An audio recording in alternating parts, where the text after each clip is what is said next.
우리가 너무나도 잘 아는 히브리서 11장 믿음장입니다. 여러분, 이 믿음장에서 어떤 말씀이 가장 좋으신가요? 믿음은 바라는 것들의 실상이다. 또 믿음이 없이는 하나님을 기쁘시게 하지 못한다. 더 나은 본향을 사모한다. 이런 말들이 있죠. 그리고 혹은 아벨과 그 제사로부터 또 에녹, 노아, 아브라함, 이삭, 요셉, 야곱, 또 모세에 이르는 여러 믿음의 선조들에 대한 언급도 나와 있습니다. 너무나도 아름답고 또 가슴이 벅차오르는 구절들이 많은 장이 바로 히브리서 11장이라고 할 수 있겠습니다. 여러분은 얼마나 믿음이 좋으십니까? 한국 사람들은 믿음이 좋다는 말을 들으면 하나같이 어떻게 하시죠? 네, 손사래를 치면서 아이고 무슨 말씀을요, 과찬이십니다, 이렇게 겸손한 반응을 보이십니다. 근데 영어에는 믿음이 좋다라는 말이 없습니다. 대신에 faithful이라는 단어가 존재합니다. faithful 뜻이 뭐죠? 네, 신실하다는 뜻입니다. 믿음이 좋다 안 좋다를 말하지 않고요, 하나님 앞에 얼마나 신실하고 충성된가를 말하는 것입니다. 어쩌면 히브리서 11장에서 말하는 믿음은 믿음이 좋은 사람들을 말하는 것이 아니라 비록 들쑥날쑥하고 때론 넘어졌지만 신실하고 충성되게 하나님을 쫓아갔던 페이스풀한 사람들의 믿음을 말하고 있는 게 아닐까 하는 생각이 듭니다. 1절입니다. 믿음은 바라는 것들의 실상이요 보이지 않는 것들의 증거니. 믿음은 어떤 추상적인 생각이나 이상적인 생각이 아닙니다. 막 이 세상에 없는 걸 바라보면서 오늘을 꾹 참는 그런 희망 같은 것이 아닙니다. 성경이 말하는 믿음은요, 실제 하는 것입니다. 아직 손에 잡히지 않는 하나님의 약속을 마치 지금 내 눈앞에 있는 실제 사건처럼 받아들이는 태도가 믿음인 것입니다. 우리가 해외여행을 갈 때 손에 든 것은 작은 종이 티켓 한 장뿐입니다. 아직 비행기를 타지도 않았고요, 목적지에 도착하지도 않았습니다. 그러나 우리는 그 티켓이 있다는 이유만으로 뭘 해요? 짐을 싸고 또 공항으로 가고 여행지에서 뭐 할지를 계획을 세우죠. 환전을 하는 것입니다. 이 항공사가 발행한 약속, 이것이 있기 때문에 아직 도착하지 않은 목적지를 이미 내가 도착한 것처럼 여기며 준비하는 것이죠. 바로 이게 믿음인 것입니다. 예수님이 재림하십니다. 물론 아직 오시지 않았지만 그 재림이 너무나 확실하기에 우리는 오늘 그 재림을 준비하며 살아가는 것이죠. 이게 재림신앙입니다. 세상은 눈에 보이는 것만 믿으려고 하는 경향이 있습니다. 사건, 사고가 나면 뭐부터 봐요? CCTV부터 봐요. 이 범죄자나 피해자의 동기나 마음보다는 눈에 보이는 이 범죄를 입증하는 강력한 증거만 필요한 것입니다. 이뿐만이 아닙니다. 우린 눈에 보이는 통장 잔고가 가득 차 있어야 안심이 되죠.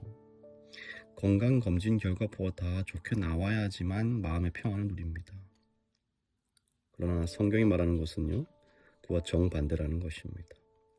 3절에 보면 보이는 것은 나타난 것으로 말미암아 된 것이 아니라고 말하고 있습니다.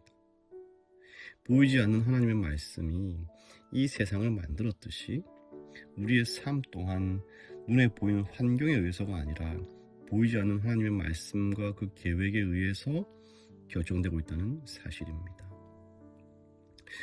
그래서 히브리서 기자는요, 4절부터 쭉 이제 믿음이라는 것이 단지 이론이 아니다, 실제라는 것을 증명하기 위해서 조상들을 쭉 소환하죠.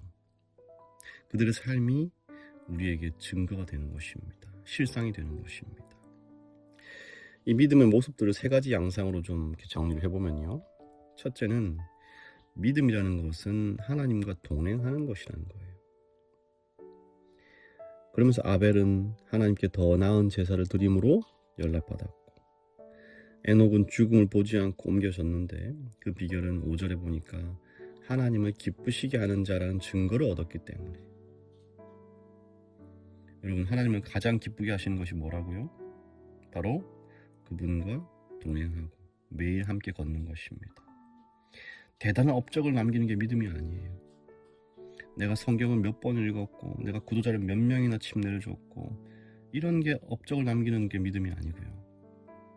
에녹처럼 오늘 나의 일상에서 또 거실에서 또 도로 위에서 하나님이 나와 함께 계심을 인식하며 살아가는, 하나님과 동행하는 삶, 그게 믿음이라는 것입니다. 두 번째로 믿음은 불확실하지만 순종하는 것입니다. 노아는요, 아직 보이지 않는 일에 경고하심을 받았을 때 뭘 해요? 산 위에다가 방주를 짓습니다. 비 한 방울 내리지 않던 그 뙤약볕 아래에서 방주 짓는 이 노아의 모습을 보면서 사람들이 뭐라고 해요? 미쳤다고 합니다. 노아뿐이 아닙니다. 그 가족들까지도 노아 때문에 정상이 아닌 범주로 취급을 받는 것입니다. 그러나 노아에게는 사람들의 비웃음이 현실이 아니고 그들의 조롱이 현실이 아니고요. 뭐가 현실이었어요? 오직 하나님의 말씀과 약속이 그에게는 현실이었고 실제로 그렇게 이루어졌다는 사실입니다. 아브라함도 마찬가지죠.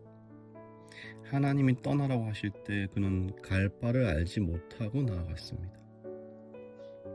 목적지도 모르고 짐을 쌌어요. 믿음이란 것은요, 지도를 다 보고 어디로 갈지 계획을 하고 출발하는 것이 아니라는 것입니다. 오직 갈 바를 알지 못하더라도 가이드 되시는 하나님을 믿고 떠나는 여행인 것입니다. 셋째로 믿음은요, 더 나은 본향을 바라보는 우리의 시선입니다. 방향이겠죠. 11장 13절부터 16절까지는요, 아주 감동적인 고백이 나옵니다. 이 믿음의 사람들은 다 약속된 복을 다 받지 못하고 죽었다는 것입니다.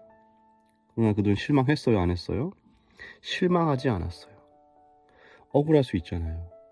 하나님, 내가 얼마나 열심히 신앙했고 얼마나 내가 생고생하면서 헌신했는데 어쩌면 나한테 이럴 수가 있냐고 원망할 수도 있잖아요. 그러나 그들은 그러지 않았다는 것입니다. 왜요? 이 땅이 전부가 아님을 알았기 때문에. 단지 그들은 이 땅에서 외국인이고 나그네일 뿐임을 받아들인 자들이었던 것입니다. 수많은 사람들이 예수를 믿노라 말하면서 이름도 없이 고난받고 죽어갔습니다. 어떤 사람들은 잔인하게 사형을 당했고요. 어떤 사람들은 병들어 죽었고요. 어떤 사람은 늙어 죽었습니다. 38절의 성경은 그들을 향해서 이렇게 정의합니다. 이런 사람은 세상이 감당하지 못하느니라. 사랑하는 성도 여러분, 세상이 우리를 감당하지 못하는 이유는 우리가 대단한 능력이 있어서가 아니죠. 세상이 가장 소중히 여기는 생명과 재물보다 더 귀한 하나님이 주신 약속을 가치 있게 여기기 때문에, 그래서 세상이 우리를 감당할 수 없는 것입니다. 우리에겐 세상이 줄 수 없는 평안과 세상이 뺏을 수 없는 소망을 가지고 있기 때문에, 그래서 세상이 우리를 감당하지 못하는 것입니다. 오늘 이 시간 우리는 지금 무엇을 보고 있는지를 확인해 볼 필요가 있습니다. 눈앞에 넘실거리는 홍해일까? 아니면 그 홍해를 가르실 하나님일까? 무너질 것 같지 않은 여리고 성벽일까? 아니면 이미 승리를 약속하신 하나님의 음성일까? 눈앞에 보여지는 환경에 일희일비하지 않으시고 세상 유행에 이리저리 휩쓸려 다니지 않으시고 오직 보이지 않는 영원한 나라를 바라보는 믿음의 눈을 견지하는 우리 모두가 되기를 간절히 바랍니다.